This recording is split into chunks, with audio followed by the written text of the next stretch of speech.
د اهل طائف هم اطمینان حاصل سو او نیت وکي چې نه به تسلیمیږي. که څه هم د مخه بیرېده او په شک کې و چې تسلیم سو کیا، مګر اوس چې عیینه ابن حسن ورغلی او دا خبرې یې ورته وکړه نو یې بالکل تسلیمېده رد کړه او د جنگ نیت وکړي. عیینه ابن حسن بیرته مسلمانانو ته ورغلی. رسول الله صلی الله علیه و آله وسلم پوښتنه ځنی وکړه چې ها کومه نتیجه ته ورسېده؟ عیینه ویل یا رسول الله ومه بیرول ستا او ستا د لشکر قوت می ورته بیان کړي. ورته ومه ویل چې تاسو څوک یاست چې د محمد صلی الله علیه و آله وسلم سره جنگیږي؟ خیبر په هغه اسلحه او هغه قلاو نسو ورته ټینګ، تاسو ورته ټینګېدلای شئ؟ تسلیم سي. رسول الله صلی الله علیه و آله وسلم و فرمایل دغه سدي ورته وویل؟ د ویل هو. رسول الله صلی الله علیه و آله وسلم و فرمایل یا بلکې تا داسې او داسې ورته وویل. عمر فاروق رضی الله تعالی عنہ ولارسو او تورې پورته کړه، ویل یا رسول الله اجازه راکه چې غاړه ور پریکم، دا منافق دی. رسول الله صلی الله علیه و آله وسلم و فرمایل پرېږده یا عمر، بیا به خلق وایي چې محمد خپل ملګری وژني. حضرت ابوبکر صدیق رضی الله تعالی عنہ ولارسو، هغه هم دغه حال نسوای زغملای چې د رسول الله صلی الله علیه و آله وسلم قاصد دی و کفارو ته د زړه ډاډ ورکي او هغه د مسلمانانو و جنگ ته تشویق کی. ویل یا عیینه داسې کارونه کوي او داسې دروغ وایي؟ حال دا چې ته شاهدی ادا کوي چې لا اله الا الله وان محمدا رسول الله، آیا دا د مسلمان کار دی؟ عیینه په عذر او زاروی شروع وکړه. ویل بخښنه غواړم، زه ضعیف یم، بیا داسې نه کوم، خطا وتم، عذرونه کوي. ورونو دغه معلومات زموږ او تاسو د پاره درس او عبرت دی. اسلامي ټولنه هیڅ وخت دغه ضعیف الایمان او منافق مزاج انسانانو څخه نه خالی کیږي. دا عهد نبوي وو او دغه اشخاص پکې پیدا کېده، خو بیا هم هلته الهي وحي نازلېده او دغه اشخاص لکه عبد الله ابن ابي ابن سلول یا عیینه ابن حسن او داس نور پکې رسوا کېده. اوس خو وحي نسته او د زړه مالک الله جل جلاله دی، نو ویش او بیدار اوسئ، په اشخاصو او د هغو په نظریاتو پسې مګرځئ. د خپل ځان پیشوا او مقتدا کلام الله او رسول الله صلی الله علیه و آله وسلم او د هغه غوره اصحاب وګرځوي، نو به مو د جنت د داخليدو امید پر ځای وي. په پوره ډول سره ځانونه د واقعي اسلام په احکامو خبر کړئ، د رسول الله صلی الله علیه و آله وسلم په ژوند او احادیثو ځان خبر کړئ او عمل پوکئ.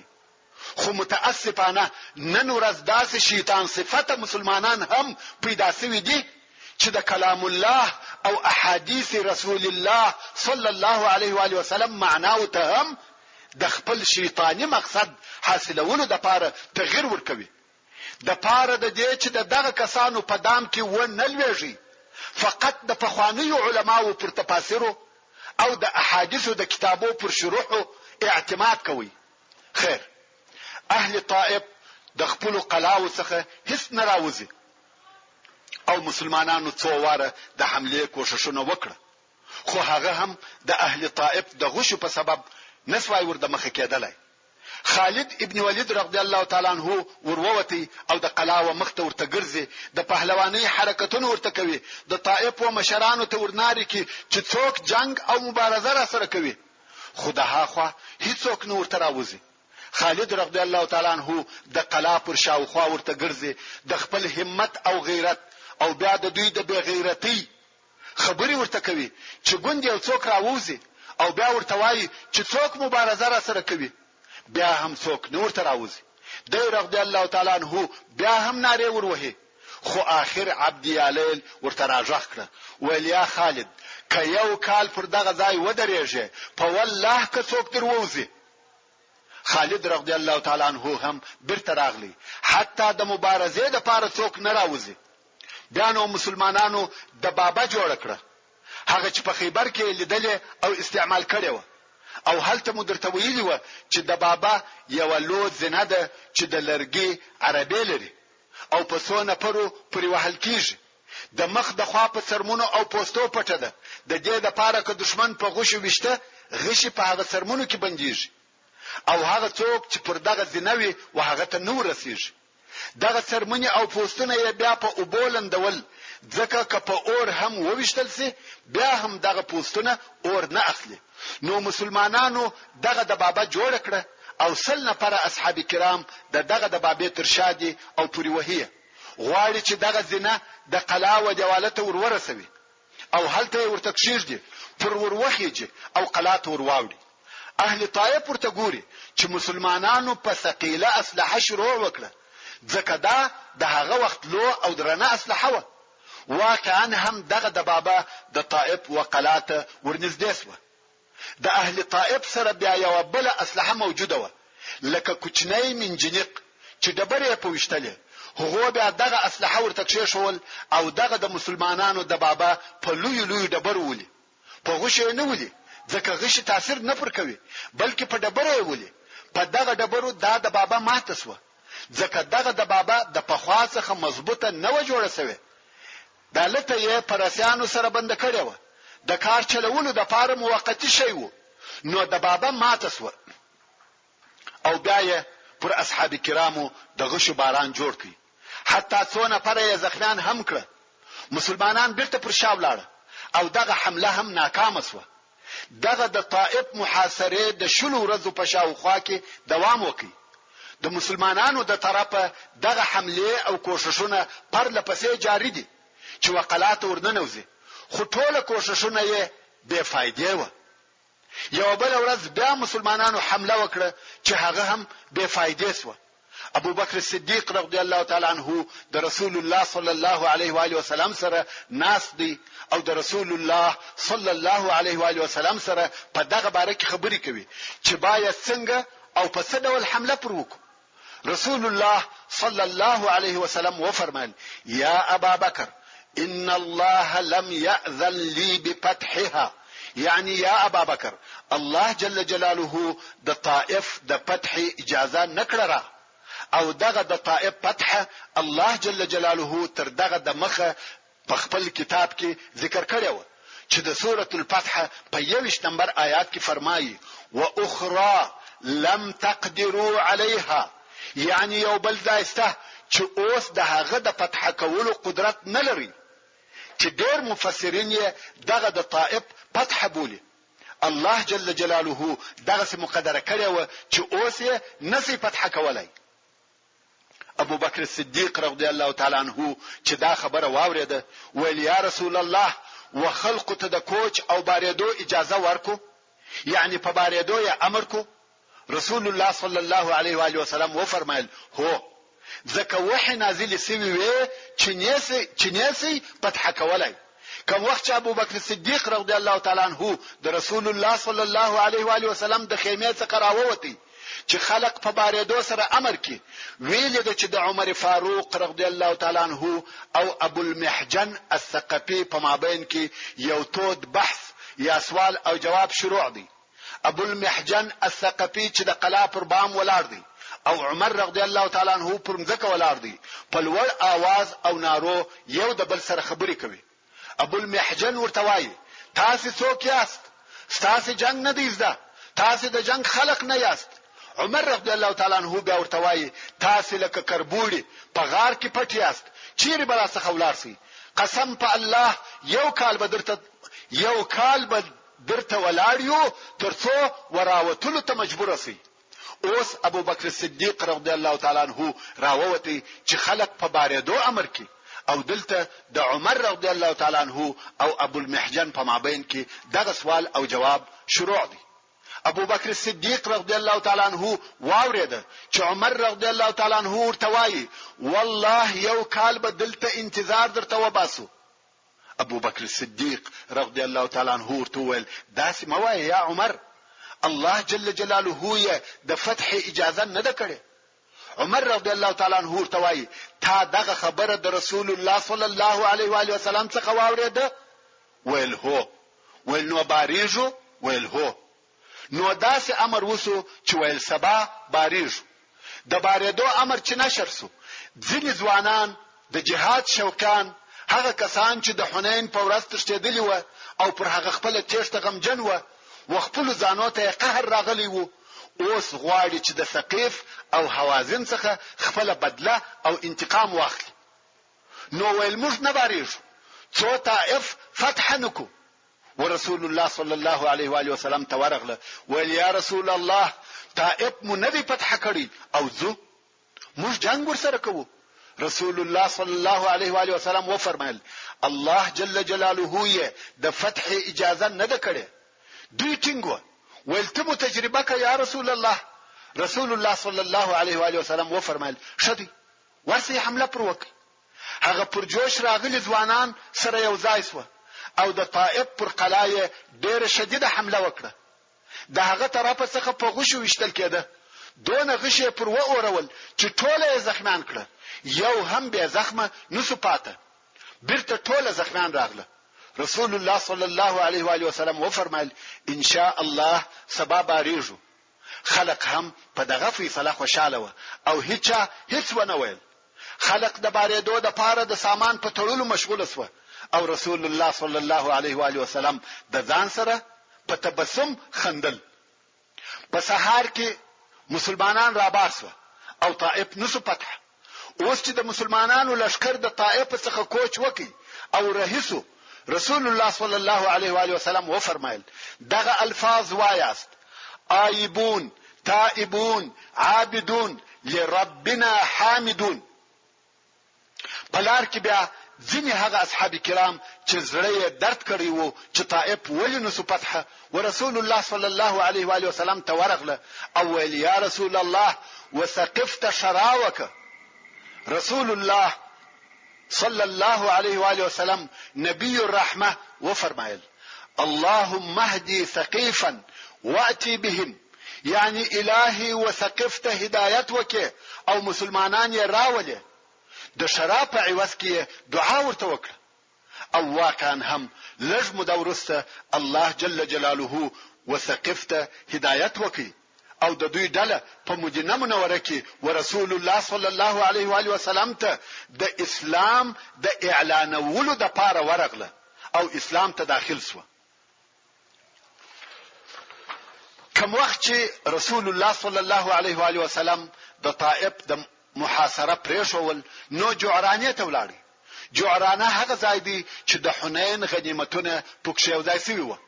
رسول الله صلی الله علیه و آله وسلم دلته په جعرانه کې اوسېږي او غنیمتونه نه تقسیموي، انتظار کوي چې شاید د ثقيف او حوازن خلق راسي او مسلمانان سي چې رسول الله صلی الله علیه و آله وسلم دغه د دوی بندیان او مالونه بیرته ورکړي او یا لږ تر لږه دغه خپل شذو او کوچنیانو طلب وکړي.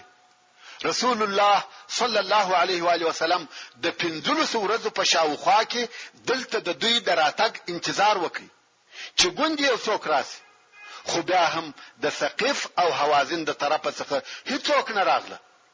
رسول الله صلی الله علیه و آله وسلم د شوال پر شپږمه د مکه مکرمه څخه راوتلی وو. د شوال میاشت پای ته ورسېده، حتی ذوالقعده هم پر خلاصېدو ده. تقریبا 2 میاشتې کیږي چې رسول الله صلی الله علیه و آله وسلم د مکه مکرمه څخه راوتلی دی. رسول الله صلی الله علیه و آله وسلم ولید چې کفار د خپل شذو او اولادو لپاره هم ناراضي. نو رسول الله صلی الله علیه و آله وسلم امر وکړي چې غنیمتونه دی وویشل شي. شذ، کوچنیان، زر، وشان، پسونه دا ټول ویشل کیږي. تقسیم یې اول وهغه کسانو ته ورشروع کی چې په عربي کې مؤلفه قلوبهم ورته ویل کیږي. مؤلفه قلوبهم څوک دي؟ د عربو اشراف او رئیسان دي، هغه چې نوې ایمان راوړي دي، تازه مسلمانان سوي دي، خو اسلام یې تر اوسه ضعیف دی، د تزلزل په حالت کې دي. دا امکانات یسته چې د اسلام څخه واوړي. نو دغه غنیمتونه په دې سبب وهغه ته ورکول کیږي چې پر اسلام ټینګ شي او اسلام یې قوي شي، زړونه یې و اسلام ته راجذب شي. یا هغه څوک دي چې تر اوسه مشرکان دي خو رسول الله صلی الله علیه و آله وسلم د هغو د اسلام امید لري، نو ځکه ودی ته هم په غنیمتو کې حصہ ورکوي. د مؤلفه قلوبهم په جمله کې اول هغه څوک چې ډېر لوی حصہ ورکول سو ابو سفیان. رسول الله صلی الله علیه و آله وسلم په خپل دغه غنیمتو تقسیم کوي، نو اول نفر ابو سفیان وو. رسول الله صلی الله علیه و آله وسلم و فرمایل سل او شورکی د سرو او سپینو زرو سل اوقیه ورکی. دا ډیر زیات مالو، سل او ش پورا سرمایه و. حتی نن ورځ هم سل او ش ډیر مال بلل کیږي. یو اوس په څو دی؟ په سل کې ضرب ک. نو په هغه وختو کې به څونه زیات مال وو. ابو سفیان ډیر خوشاله سو چې دا څنګه سخا او ورکړه ده. ابو سفیان په ټو اوار کې د زرو سل اوقیه پکښور واچولې. ابو سفیان ویل یا رسول الله زما د زوی معاویه حصہ. ویل د معاویه لپاره هم سل اوشه او سل اوقیه د زرو دي. د زرو دغه سل اوقیه هم په هغه په ټو کې ور واچول سو. بیا ویل زما د زوی یزید حصہ. رسول الله صلی الله علیه و آله وسلم و فرمایل هغه لره هم سل اوشان او سل اوقیه د زرو دي. دغه سل اوقیه هم په هغه پټو کې ور واچول سو. ابو سفیان چې اوس خپل پټو سره راټول کړي او غواړي چې په شایې کې نیسی پورته کولای، ډېر درانه و. دا د رسول الله صلی الله علیه و آله وسلم عطا او ورکړه. فکر وکړي دا څو نظر و چې یوازې ابو سفیان ته ورکول سو، چې ابو سفیان یې په شا نسی وړلای یا یې په شا کولای نسی. نو ابو سفیان ویل کومک را سره وکي، راپورته کړي. رسول الله صلی الله علیه و آله وسلم و فرمایل یا په خپل یوازې به پورته کوي او ډې زورن څو اوجه تر لاندې کړه او پورته کړه. د بار سره رهیسو. رسول الله صلی الله علیه و آله وسلم په تعجب سره سر وشوراوه چې څنګه دغه مال او پیسې د انسان وزرته نه نوځي. دا هغه اوله ورکړه او حساب. بیا یو حکیم ابن حزام ته سل او شو ورکړه. هغه سل نور وغوښته، سل یې نور هم څه ورکړه. صفوان ابن امیه ته سل او شو ورکړه. بیا یې سل ورکړه، بیا یې سل ورکړه. حارث ابن الحارث ابن کلده ته سل او شو ورکړه. بیا یې عینه ابن حسن ته ورژغ کړه. دا هغه سړی دی چې هغه ټول مخالف کارونه کړی و. بیا هم رسول الله صلی الله علیه و آله وسلم و فرمایل ودته سل اوشه او سل اوقیه د زر ورکی. دته هم ورکول سو. همدارنګ اقرا ابن حابس ته سل اوشه او سل اوقیه د زر ورکول سو. د غرنګ و نورو مشرانو ته سل اوشه او سل اوقیه د زر ورکول سو. چې دغه خلق په کتابو کې د اهل المئین په نامه سره یادېږي، یعنی په دغه غنیمت کې په سوو حصہ اخیسته ده. دغه رنګ و نورو مشرانو ته 50 سلويشت او شان ورکول سو. حتی په خلقو کې دا خبره نشر سو چې محمد صلی الله علیه و آله وسلم داسې ورکړه کوي چې د فقر څخه نه بیریږي. کوم وخت چې مشران خلاص و په نورو عام خلقو یې شروع وکړه او هغه ته حصے او مالونه ورکول کیږي. په دغه وخت کې د عربو د نورو قبیلو څخه خلق را شروع سو چې په دغه غزا کې اشتراک هم نه وکړي او مالونه غواړي. یو اعرابي راغلی د رسول الله صلی الله علیه و آله وسلم څخه یو څه مال وغوښتي. رسول الله صلی الله علیه و آله وسلم و فرمایل دغه شیله چې په پسو ډکه ده دا ودته ورکي. خلق ورته ویل واخله دغه پسونه یستا. ډېر پسونه و. اعرابي ویل یا محمد صلی الله علیه و آله وسلم پسخندره وه. رسول الله صلی الله علیه و آله وسلم و فرمایل پسخند ندی ورسه بویزه. اعرابي هم ورغلی پسونه بیاي، خو په دغه انتظار کې دی چې اوس به ژغ را باندې وسی چې چیرې بیا یو څوک به منع کی، خو هغه نه چا منع کی نه څورته وویل د پسونه رهي کړی دي او تر شا ګوري چې اوس به یو څوک را وګرځوي، خو نه څوک ستا او نه چا څه ورته وویل. څو خپل قوم ته ورسېدي او قوم ته نارې وروهي وای ورسي مسلمانان سي ورسي مسلمانان سي. محمد صلی الله علیه و آله وسلم د هغه چا ورکړه کوي چې د فقر څخه نه بیریږي، یعنی داسې ورکړه ده چې وزن ته هیڅ شی نه پریږدي او هیڅ دا فکر نه کوي چې زه به یو ورځ محتاج سم. ورونو هر څوک چې هر څونه سخی هم وي د ځان د ضرورت لپاره یو څه مال راګرځوي یا اقلا د احتیاج د وخت فکر ورسره وي، مګر اعرابي وایي د محمد صلی الله علیه و آله وسلم سره د فقر څخه هیڅ بیره نشته. قوم چې دا د درمه او پسونه ولیده هغه هم مسلمانان سو. دغه هغه د زړه را جذبول دي، مؤلفه القلوب، چې په دغه مالو یو اسلام ته را جذب کړه. اوس نو رسول الله صلی الله علیه و آله وسلم دغه د غنیمت مالونه ویشي او ویشي. اعراب پر راټولیږي، چوچور او ازدحام جوړ سو، هر یو څه غواړي. حتی رسول الله صلی الله علیه و آله وسلم د ډیر ازدحام په سبب د خپل ځای څخه نس شوړېدلای. رسول الله صلی الله علیه و آله وسلم د خپل ځای څخه یو څه پر شاو لاړی. هلته بیا خلق پر راټول سو او هر یو زور وهي ناره وهي یا رسول الله ماته راکه ماته راکه. څو رسول الله صلی الله علیه و آله وسلم یې په دغه پوری وهلو کې وې درخت ته ورساوه. د ډیر چور او پوری وهلو په سبب د رسول الله صلی الله علیه و آله وسلم لوړ د اوجو پټو یا په درخت پوری بنسو یا د خلقو د چور په سبب کشف سو او د رسول الله صلی الله علیه و آله وسلم مبارک بدن ښکارا سو. رسول الله صلی الله علیه و آله وسلم نار کړ: ایها الناس ردوا علی ردائی ردوا علی ردائی. اے خلقو زما پټورا کوي زما پټورا کوي. په والله که زما سره د تهامې د درختو پشمیر حیوانات وي ټوله به در باندې تقسیم کم. تاسو به ما نه بخیل نه بزړه او نه درواغجن وویني، یعنی زه نه بخیل یم او نه د فقر څخه بیریږم او نه درواغ وایم. په والله هیڅ شی نه در څخه ګرځوم.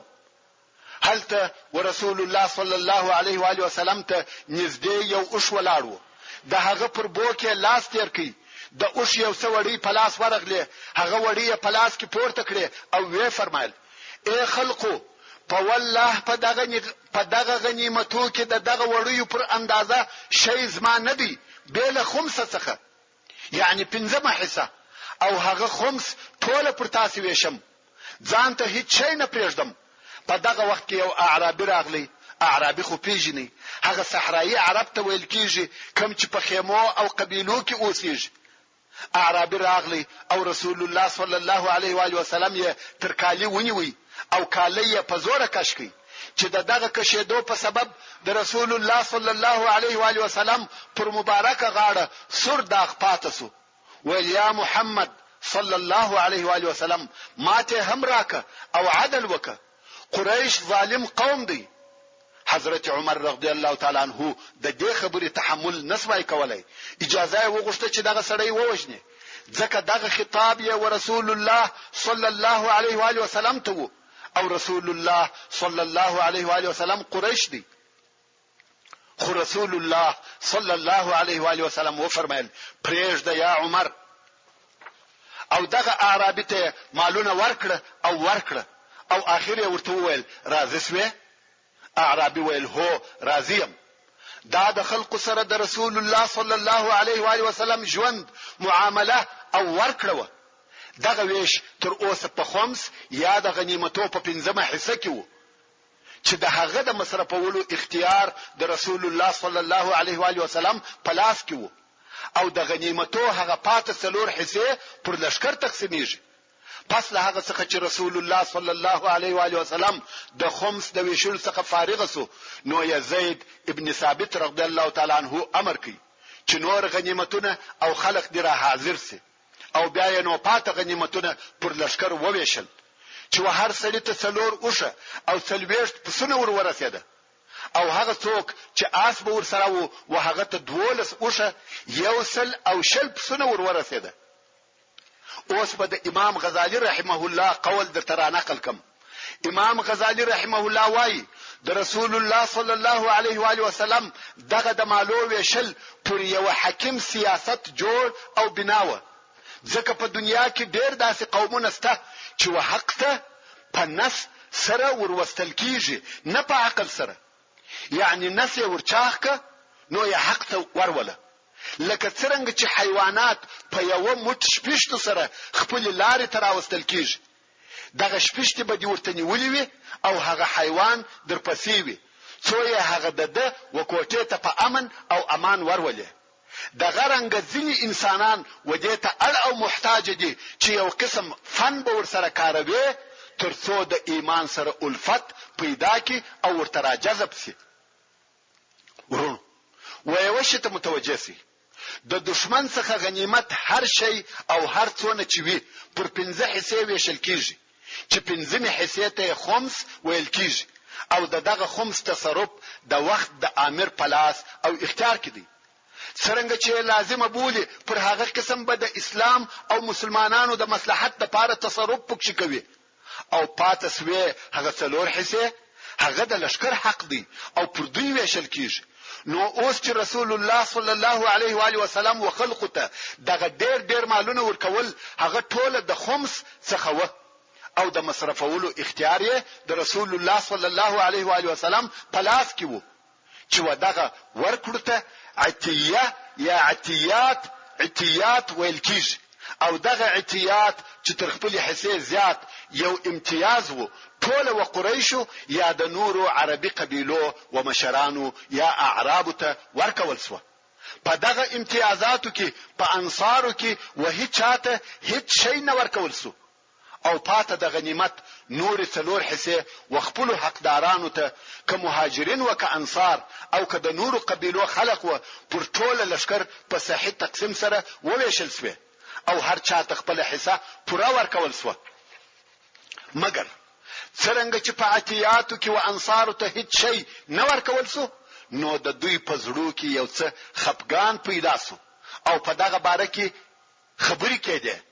یو د انصارو څخه وویل رسول الله صلی الله علیه و آله وسلم د خپل قوم سره یو ځای سو او د هغو په مابین کې سو موږ یې هیر کړو. بل بیا وویل الله دی رسول الله صلی الله علیه و آله وسلم ته مغفرت وکي، قریش ته ورکوي او موږ پرېږدي. حال دا چې زموږ د تور څخه تر اوسه د دوی ویني څڅېږي، یعنی تر نن موږ د دوی سره په جنگو کې ولاړ وو او نن دوی تر موږ زیات غنیمتونه وړي. انصار په دغه شکایتو کې و او د نن په زړه کې خپاوه. سعد ابن عباده رضی الله تعالی عنه چې د انصارو د مشرانو څخه وو ورسول الله صلی الله علیه و آله وسلم ته ورغلی او ویل یا رسول الله دغه د انصارو ډله په خپل زړه کې په دغه کار خپه دي، ځکه خپل قوم او د عربو و ټولو قبیلو ته د لوی عطیات ورکړه بیل انصارو.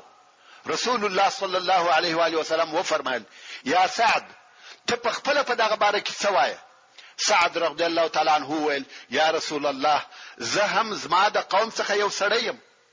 رسول الله صلی الله علیه وسلم ولید چې د سعد ابن عباده رضی الله تعالی عنہ په زړه کې هم یو څه سته. رسول الله صلی الله علیه و آله وسلم و فرمایل ټول انصار په یو ځای کې سره یو ځای ک چې ټول یو ځای او پرسوه بیا ماته خبر راک. سعد رضی الله تعالی عنہ هم د رسول الله صلی الله علیه و آله وسلم څخه راووتی او ټول انصار یې په یو ځای کې سره یو ځای کړ. په دغه جمله کې یو څو نفر د مهاجرینو هم راغله، هغه ته اجازه ورکړه او بیا نور مهاجرین راغله، هغه یې منع کړه. ځکه رسول الله صلی الله علیه و آله وسلم فرمایلی و چې بیل انصارو به بل څوک نوي. کوم وخت چې ټول انصار سره یو ځای سو او یو نفر یې هم نسو پاته، نو سعد رضی الله تعالی عنہ ورسول الله صلی الله علیه و آله وسلم ته ورغلی او ویل یا رسول الله د انصار ټول نفر سره یو ځای سو. رسول الله صلی الله علیه و آله وسلم ورغلی او دوی ته په خطبه ویلو شروع وکړه. د الله جل جلاله حمد او ثناء وویل او بیا یې درود ووایه او وی فرمایل یا معشر الانصار دا څه خبره ده چې ما ته ستاسو په باره کې راورسېده، دا چې ستاسو په زړه کې پر ما یو شی پیدا شوی دی. آیا زه تاسو ته په داسې حال کې نه درغلم چې تاسو په گمراهی کې واست او الله جل جلاله زما په واسطه هدایت درته وکي. آیا زه په داسې حال کې نه درغلم چې تاسو غریبان واست او بیا الله جل جلاله غنیان کړاست؟ آیا زه په داسې حال کې نه درغلم چې تاسو سره پاشلی او مختلف واست او الله جل جلاله سره یوځای او متفق کړاست؟ هر جمله چې رسول الله صلی الله علیه و آله وسلم ورتوای انصار په جواب کې ورتوای مننه او احسان الله او رسول الله لردی، یعنی هو دا د الله او رسول الله احسان دی، موږ یې منو. د رسول الله صلی الله علیه و آله وسلم د خبرو تصدیق کوي. بیا رسول الله صلی الله علیه و آله وسلم و فرمایل یا معشر الانصار، آیا زما د خبرو جواب نه راکوي؟ هغه ویل په چی سره جواب درکو یا رسول الله؟ مننه او احسان الله او رسول الله لردی. څه وایو؟ رسول الله صلی الله علیه و آله وسلم و فرمایل کوم خوښه وای ویلی به مو وای او دغه ستاسو خبره به هم حق او پر ځای وای. ویلی به مو وای ته موږ ته په داسې حال کې راغلی چې خلقو دې تکذیب کاوه او موږ دې تصدیق وکړي. مغلوب راغلی موږ دې کومک وکړي. شلل سوی راغلی موږ ځای درکړي. غریب راغلی موږ خپل مال در شریک کړي. انصار بیا هم د هرې جملې په جواب کې ویل بلکې الله او رسول الله لره مننه او احسان دی. رسول الله صلی الله علیه و آله وسلم هغه د خپل ورتګ فائدې او نتیجې ورته بیان کړې او هم یې هغه د دوی احسان ورته بیان کړي. رسول الله صلی الله علیه و آله وسلم نور هم و فرمایل یا معشر الانصار، تاسو د فانی او بے ارزش دنیا په سبب خپس واست. هغه چې زه په هغه سره د خلق زړونه و اسلام ته راجلبوم او ما تاسو وقوي اسلام او مضبوطه ایمان ته پریښو ولاست. یعنی دا چې ما و تاسو ته شي در نکي، زه تاسو پر ایمان باور لرم. او بیا رسول الله صلی الله علیه و آله وسلم و فرمایل یا معشر الانصار، آیا تاسو نه یاست راضی چې خلق د پسو او اوشانو سره خپل کورو ته ځي او تاسو د رسول الله صلی الله علیه و آله وسلم سره خپل کورو ته ځي؟ په والله هغه چې تاسو یې در سره بیا یاست هغه تر هغه خیر دی چې خلک یې ور سره بیاي. ورونو رښتیا هم دا ډېر لوی فرق دی. یو واری انصارو ناره کړې رضینا رضینا، راضیو. انصار ډېر شدید او په لوړ आवाज ژاړي. دا هیڅ نسره قیاسیږي، نسره نږدې کیږي چې خلق پسونه او اوشان بیاي. او انصار د رسول الله صلوات الله علیه والسلام سره ملګری وي. بیا رسول الله صلی الله علیه و آله وسلم و فرمایل په والله که هجرت نه وای زبد د انصار څخه یو سړی وای. یعنی که د هجرت فضیلت نه وای ما بخپل ځان د انصار څخه بللای، او که خلق پر یو لار ولاړ سي او انصار پر بل لار زبد د انصار پر لار ورسره ولاړ سم. او بیا رسول الله صلی الله علیه و آله وسلم و انصار ته دعا وکړه او وی فرمایل اللهم ارحم الانصار وابناء الانصار وابناء ابناء الانصار. الهی پر انصار ورحمیږي، د انصار پر زامنو ورحمیږي، د انصار د زامنو پر زامنو ورحمیږي. انصار دون وجړل چې جریه په اوشکو لندیس وي او ویل موږ په دې راضیو چې رسول الله صلی الله علیه و آله وسلم زموږ حصہ او برخه وي. او انصار رضی الله تعالی عنهم اجمعین د رسول الله صلی الله علیه و آله وسلم په دعا ډیر خوشاله شو. د رسول الله صلی الله علیه و آله وسلم په حکمت او ښه تصرف هغه مشکل چې د انصارو په زړه کې پیدا شوی وو پای ته ورسېدی چې ممکن د هغه په سبب یو فتنه جوړه شوی وای. خیر اوس خو نو غنیمتونه ټول وویشل شو. رسول الله صلی الله علیه و آله وسلم او صحابه کرام ځانونه تیاروي چې مکه مکرمه ته ولاړ شي. د مخه تر دې چې دوی حرکت وکړي د حوازن څخه یو ډله راغله. هغه هلته مشوره سره کړې و چې شذي او اولادونه مو ټول د لاسه ووته. بیله هغه ژوند مشکل دی او مالونه مو هم ټول ولاړه. نو یو ډله چې ټول 14 نفر و او مشر یې زهیر ابن سرد و ورسول الله صلی الله علیه و آله وسلم ته ورولېږل. په دې ډله کې د رسول الله صلی الله علیه و آله وسلم رضعی اکا ابو برقان هم و. د رسول الله صلی الله علیه و آله وسلم څخه وغوښته چې د دوی اولادونه او مالونه بیرته ورکړي. ویل یا محمد صلی الله علیه و آله وسلم رحم را باندې وکړه، موږ ته هیڅ نسو را پاته، نه ښځې نه اولاد نه مال نه حیوانات، را باندې ورحمېږه. نور یې هم ډېرې داسې خبرې وکړې چې د چا زړه په نرم سي. رسول الله صلی الله علیه و آله وسلم و فرمایل دغه دونه مدت چې زه دلته پاته وم په والله د بل شي د پاره نه وم پاته بیل دې چې تاسو انتظار میکاوه. ما غوښته چې پر تاسو رحم وکم. تر یوې میاشتې زیاته مده کیږي چې زه دلته تاسو په انتظار وم. شل ورځې په طائف کې محاصره واست، نس واست تسلیم، او تر 10 ورځې زیات دلته تاسو په انتظار وم نه راغلاست. نو مو د خپل شذو او اولادو طلب وکي. اوس چې ما غنیمتونه وویشل نو تاسو راغلاست. اوس هغه شیان وویشل سو د خلقو ملکیت وګرځیدي. اوس څه نسم کولای. هغه بیا هم زاری کوله او ویل یا محمد صلی الله علیه و آله وسلم یو چاره مو وکړه.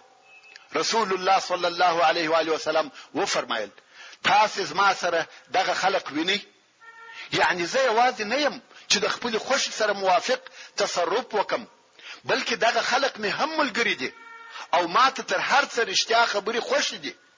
او تاسو اوس ووایاست چې شذ او اولادونه مو خوښ دي کمالونه. یو د دغه دوه څخه اختیار کړئ. ټول شیان نسم در ردولای، یا به مالونه غواړي یا به شذ او کشنیان غواړي. هغه ویل د اولادو سره هیڅ شی نه برابر وو. ولا نعدل بالاحساب شيئا. شذ او کشنیان غواړو. رسول الله صلی الله علیه و آله وسلم و فرمایل کوم وخت چې موږ د ماپښین لمونځ ادا کړي تاسو ولاړ سي او ووایاست موږ و مؤمنانو ته رسول الله صلی الله علیه و آله وسلم شفیع کوو، او رسول الله صلی الله علیه و آله وسلم ته مؤمنان شفیع کوو چې و موږ ته زموږ بندیان راکړي. کوم وخت چې مسلمانان د ماپښین ولمانځه ته سره یو ځای سو د حوازن ډله ولاړه سو او دغه خبره یې وکړه. رسول الله صلی الله علیه و آله وسلم و فرمایل ستاسو د بندیانو څخه چې هر څوک زما او د بنی عبد المطلب سره دي هغه ستاسو، او ستاسو د پاره به د خلقو څخه هم دغه غوښتنه وکم. مهاجرینو چې د رسول الله صلی الله علیه و آله وسلم حال ولیدي چې د حوازن سره یې رحمت او مهرباني وکړه، او رسول الله صلی الله علیه و آله وسلم قصدن دا کار وکړي ځکه د علیه الصلاۃ والسلام غوښته چې نور مسلمانان هم متابعت وکړي. نو مهاجرین وویل هغه نفر چې زموږ سره دی، یعنی موږ ته په حصہ کې را رسیدلی دی، هغه هم ستاسو، او دا هم د رسول الله صلی الله علیه و آله وسلم د عزت په سبب. انصار هم دغه خبره وکړه ویل چې زموږ سره دی هغه ستاسو. عیینه ابن حسن ولارسو او ویل ز او بنو فزاره چې د قبیله و یا هغه چې زما سره دی هغه نه درکوم. اقرا ابن حابس وویل مگر ز او بنو تمیم یا هیڅ شی نور کوم. عباس ابن مرداس چې د بنی سلیم رئیس وو ولارسو او ول هغه چې زما او د بنی سلیم سره دی هغه هم نور کوم. دغه دلاوري د عیینه څخه زده کړه، مگر د بنی سلیم د قبیله افراد په خپل ولارسو ویل یا هغه چې د بنی سلیم سره دی هغه استاس. عباس ابن مرداس ویل و مشرمولم سپک مکرم. نو بنی سلیم د هغه خپل مشر اطاعت ونکي او د حوازن بندیان د رسول الله صلی الله علیه و آله وسلم د عزت لپاره ور الکړه. بیان رسول الله صلی الله علیه و آله وسلم یو عام اعلان وکي او وی فرمایل دغه خلق مسلمانان راغله او ما چې د غنیمتو په ویشلو کې دغه ډیر ځند وکي هغه هم د دوی په سبب، او اوس ما دوی ته اختیار ورکړي چې مالونه غواړي که اولادونه، خو دوی د شذو او اولادو سره شی نه کوي برابر. نو اوس کده چا سره د دوی د شذو او اولادو څخه یو څوک ورسره وي او په خپل خوښه ورپریږدي خو شده شه او که څوک غواړي چې د مال په عوض او مقابل کې ورپریږدي هم دې ورپریږدي او هغه لره د هرې حصے په مقابل کې 6 حصے د هغه مال څخه ورکوم چې الله جل جلاله یې اول ماته پلاس راکړي. یعنی هر هغه غنیمت چې اول پلاس راغلی دغه د حق 6 چنده ځینی ورکوم. خلق په یو ور ناره کړې چې موږ د رسول الله صلی الله علیه و آله وسلم د عزت لپاره په خپل خوښه ور الکو. رسول الله صلی الله علیه و آله وسلم و فرمایل په دې ډول چې ټولو ناری کړه ماته نه را معلومیږي چې څوک راضي دي او څوک ناراضه. اوس ولارسي او ستاسو مشران دې بیا ماته حال راوړي. ورون دغه ته عدالت او حقيقي مساوات ویل کیږي. رسول الله صلی الله علیه و آله وسلم یوازې په دې سره کفایت ونه کوي چې په مجموعي ډول سره ټولو ناری کړه چې موږ په خپل خوښه ور الکو، بلکې دغه رضایت د تاکید لپاره دا موضوع وزندول او وی فرمایل چې یاد هر شخص په خپل ورسول الله صلی الله علیه و آله وسلم ته وایي یاد د خپل مشرانو او وکیلانو په واسطه دغه خپل رضا اعلان کړي. دا داسې عدالت او مساوات نو لکه د نن ورځې چې په الفاظو او شعارو کې موجود دي خو په حقیقت کې هیڅ وجود نه لري.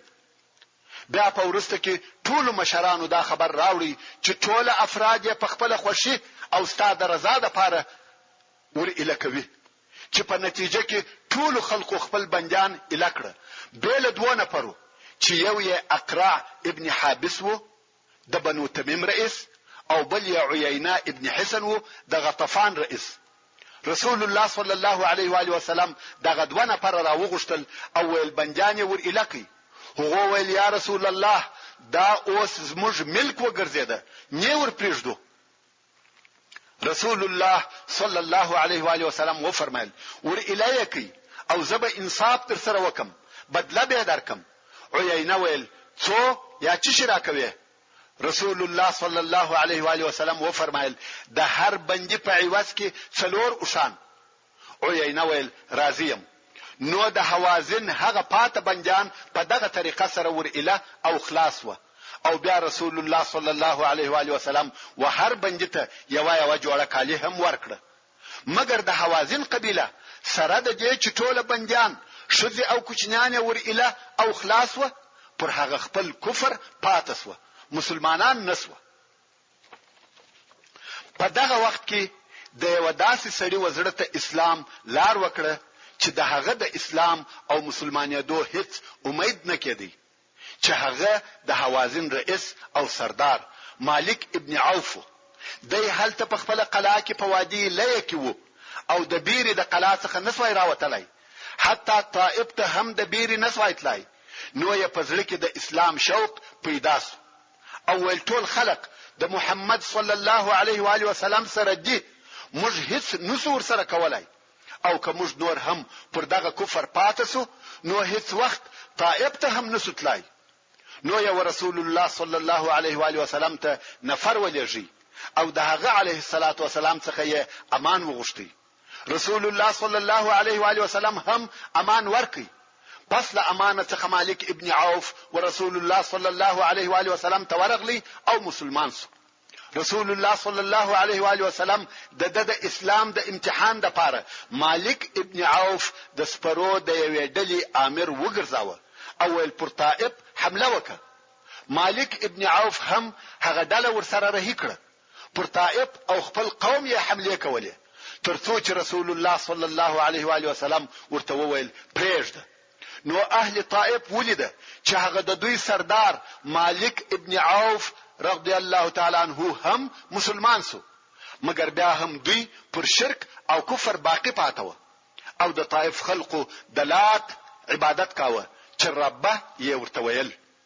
خود ابن اسحاق په روایت کې د مالک ابن عوف د مسلمانیدو کیفیت داسې بیانوي.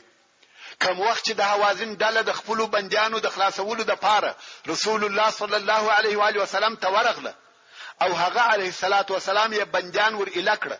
نو یې د حوازن دغه ډلې څخه پوښتنه وکړه چې مالک ابن عوف څه وکړه. هغه ورته وویل چې په طائف کې د ثقيف سره دی. رسول الله صلی الله علیه و آله وسلم ورته وویل چې ورته وایست کدی ماته مسلمان راغلی زه به اهل او مال ټوله ورکم او سل اوشه به هم ورکم. نو دغه ډلې و مالک ابن عوف ته دغه خبر ورساوه. مالک ابن عوف هم ورسول الله صلی الله علیه و آله وسلم ته ورهیسو. د جعرانه او مکه مکرمه په مابین کې پسې ورسېدی. رسول الله صلی الله علیه و آله وسلم د اهل او مال ورکړه او پر هغه سربېره سل اوشه هم ورکړه. مالک ابن عوف مسلمان سو او پر خپل اسلام ثابته او قائم پاتې سو. محترم ورونو، اوس خو د حوازن جنگ خلاص سو، غنیمتونه وویشل سو، په ټوله منطقه کې امن او امان قائم سو. فقط طائف پاتې دی چې نسو فتح او د فتح کېدو امید هم نو رسول الله صلی الله علیه و آله وسلم د جعرانه څخه احرام وتړي او مکه مکرمه ته د عمره د ادا کولو د پاره ولاړی چې ودغه عمره ته عمره. محترم ورونو، څنګه چې فته پای ته ورسېدله پاته قصه به پراتلون کې 15 فته کې واوري ان شاء الله تعالی. وما توفيقي الا بالله وهو السميع العليم. وصلى الله تعالى على خير خلقه محمد وآله وأصحابه وأهل بيته أجمعين. والسلام عليكم ورحمة الله وبركاته. سبحان ربك رب العزة عما يصفون وسلام على المرسلين والحمد لله رب العالمين.